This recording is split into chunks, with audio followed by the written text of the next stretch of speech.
How does your bracket look? I'm about to check it now. Yeah. I made a very I didn't there's a couple things happening here. Okay. First day, I was on top of the brother and cousins bracket. Nice. Okay. At the top. Number 1. All right. I'm no longer there anymore. My cousin got on a heater. Oh, boy. At one point, he was at 98% on his bracket. Are you serious? 98%? It was crazy. You need to give that relative a shout out. So shout out to my and here's his biggest issue. Here's where he's gonna win, because not only is he doing well in his overall brackets, he's also a University of Florida alum. Okay. And so he has them going all the way. So he had them in his brackets, and he's going with his head and his heart, and he has University of Florida. And so, yeah, right now he's at 94%, my cousin Teddy. So he's killing it right now. I guess I'm still in the game because Alabama's still alive, but not great right now. Yeah, Indiana was pretty impressive yesterday. They played a very strong game. They just lost. They weren't as good as this particular team, but Indiana that game, I don't know what's going to happen with the winner of Alabama or Maryland, but that game yesterday and the way Indiana played, it felt more like a Sweet 16 game than a 32 than a 32 around game. the 32. Yeah, it did. Just the way they played, the way they fought, the way they continued to fight and answered the bell on a lot of occasions. They really, if you look at the box score, the third quarter is what got Indiana. Right. They kind of came back and tied them up in the fourth quarter. They got blitzed by the defense early, but that game felt more like a Sweet 16. That being said, on to the next one. The Foreman grill and the sandwich press for grilled cheese. But see, here's the thing. Those are the two things I grew up with. Here's the thing, though. I know where you're going. You can use the Foreman grill to make the paninis. Yeah, no, but y'all know what I'm talking about with the sandwich, just the sandwich press. But I agree with you. But those are the two things that I think got me through about 16 years of age to about 26 years of age. So now, which I laugh because you said 99 to 2008, and I was doing the math in my head, and I was like, that's about right. That's just when I estimated. And then at 27, I kind of kicked into, I'm an adult now. Yeah, I got to use the actual grill and the stove. And I mean, they had the indoor grill. They had the outdoor Foreman grill for a minute. They had the big ones that you could use. They had the slanted ones. They had multiple ideas. Preston, I came out of the weekend. I've got all my Final Four teams still available. Michigan State and Maryland, Alabama and Houston. You've got 3 out of your 4, if I'm reading and remembering correctly, but you've lost one of your championship. Not only have one Final Four team, you lost one of your championship game participants. Yeah, the Johnnies let me down. It was a big game. I guess I went with the Johnnies over Cal and the boys, and that didn't work. I still have my champion, my overall champion in Alabama left, but we shall see. I don't know. And it looks like I've got 10 out of my 16 there. It's 10 teams out of the Sweet 16 still in there, so we'll see how it goes. This is where it gets really interesting, going from 16 to 8. Game that you're maybe most intrigued to see this coming weekend? You got one that pops out instantly at you?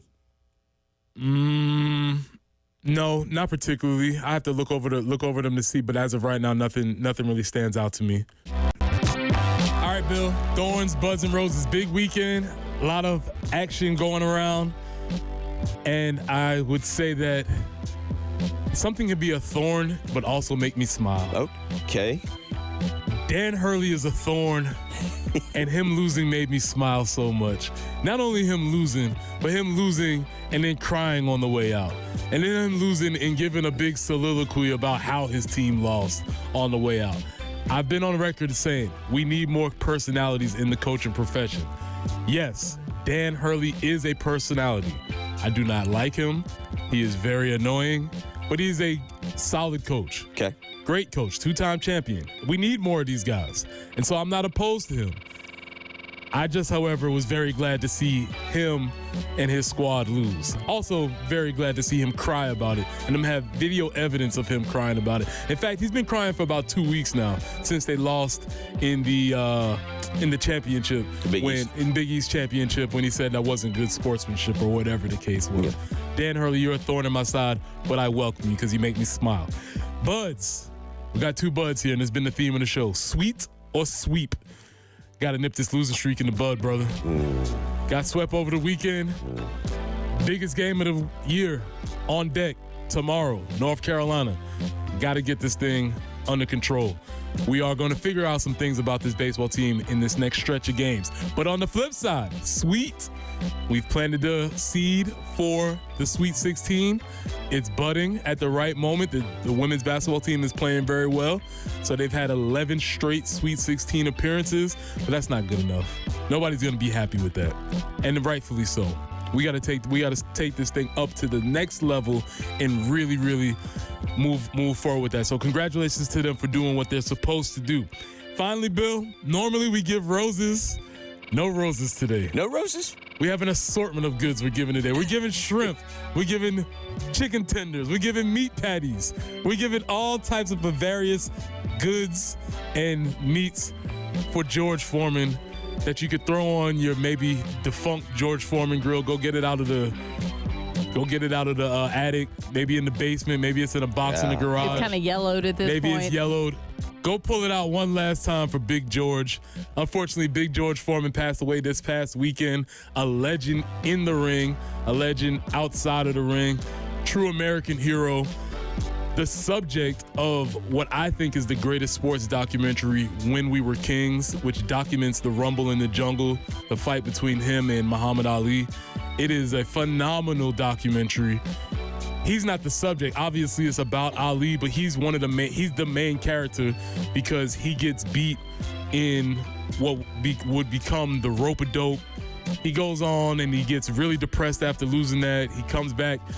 And here's where time really throws. Okay. He comes back and he wins the world championship, Bill, as a ripe old man of 45. Yeah. And I remember that when I was not 45-ish, when I was a young wee lad and I was 12 years old at the time. I remember watching that fight. Distinctly watching that fight.